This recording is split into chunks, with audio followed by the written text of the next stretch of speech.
Hello from Mobile World Congress in Kigali 2023. I'm here with Saad Sayed, CEO of Chenosis. Hi, nice to meet you. Nice to meet you. We heard a lot about financial inclusion during the conference in CA. How is your take on that, and what would you say are the crucial parts we must solve on the continent in order to go ahead? I mean, with Chenosis, you do a great job in terms of the API connection, and you let's say, empower companies, but what is your take on that? So our take on financial inclusion is obviously it's a very, very important issue for Africa. Yeah. The percentage underbanked is pretty high.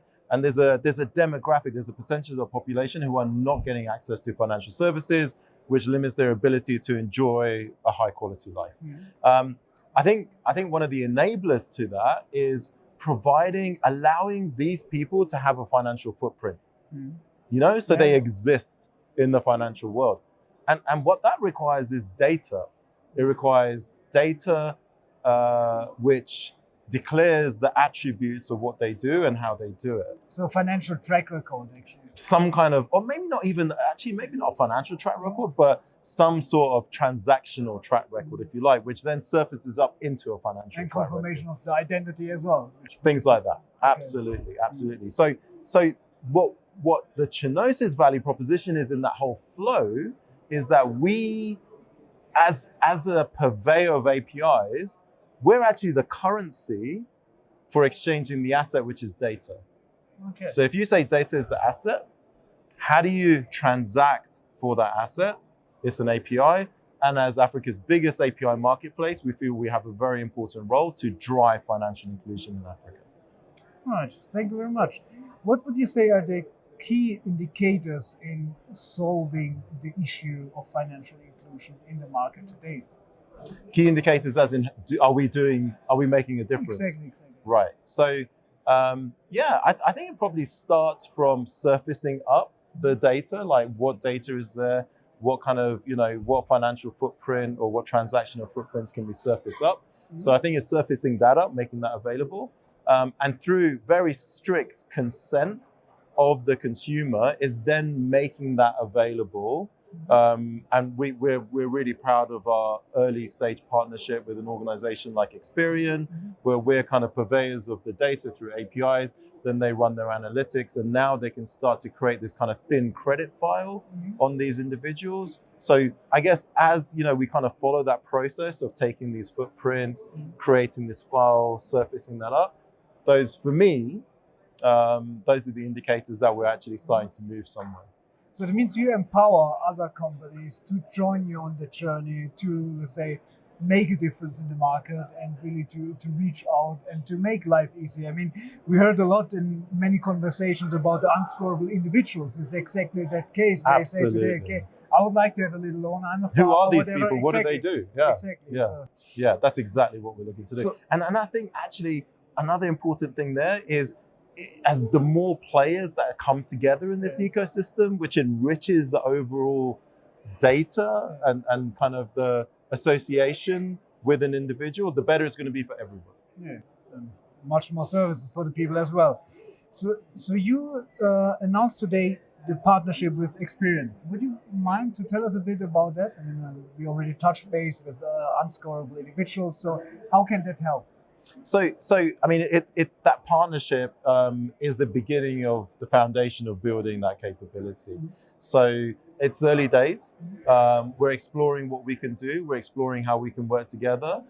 We're starting to put platforms and systems together. We're starting to surface up data formats and what the APIs will look like and how they contribute to the deep analytics capability that someone like Experian has.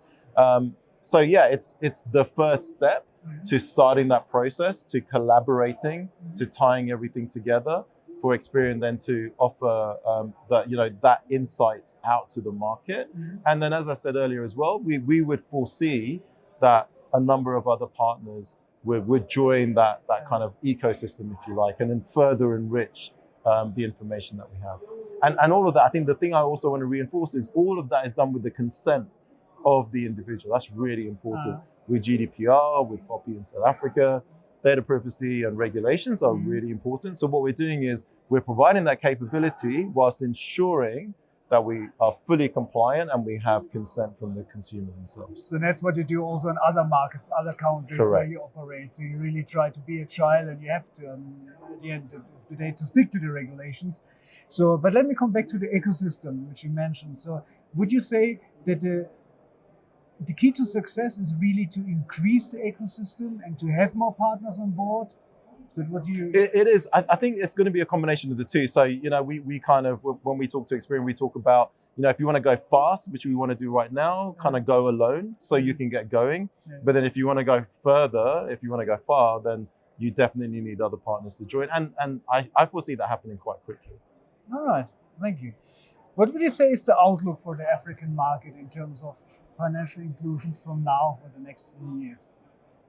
I think if we can get it right, and if we can get that collaboration and build that ecosystem, it's pretty fundamental. And I think it will drive a significant shift in assets for a lot of financial services companies.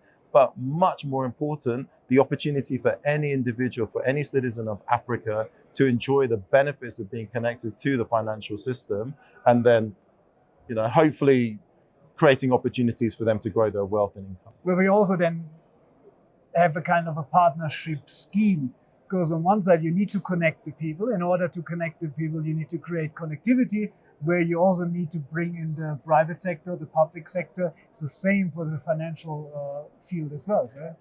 I would agree. I think I would kind of defer to Ferdy. I think he can answer the question in a much more comprehensive and detailed fashion.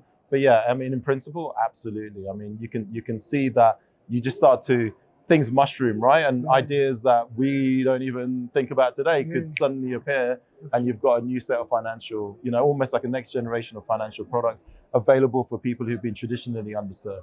That's true. We're reaching the end of the second day of Mobile World Congress in Africa. How was it for you so far? So did you have some fruitful conversations? What is your feeling? What are your key takeaways from the show? It's been really good. We're really glad we came. We had some great conversations with a whole variety of different, organizations and individuals. Rwanda has been a great host nation. I think everything has been run really, really well. GSMA again have delivered another great MWC. So from our side, we found it a very valuable experience, and I'm sure we'll be back again next year. So we're going to meet you next year. Definitely. Again. That's good. Definitely. Thank you very much. Thanks for your time. Pleasure. It's very insightful. Wonderful. Thank you. That was Tech Africa News from Mobile World Congress 2023. You can find more video interviews and reports on techafricanews.com.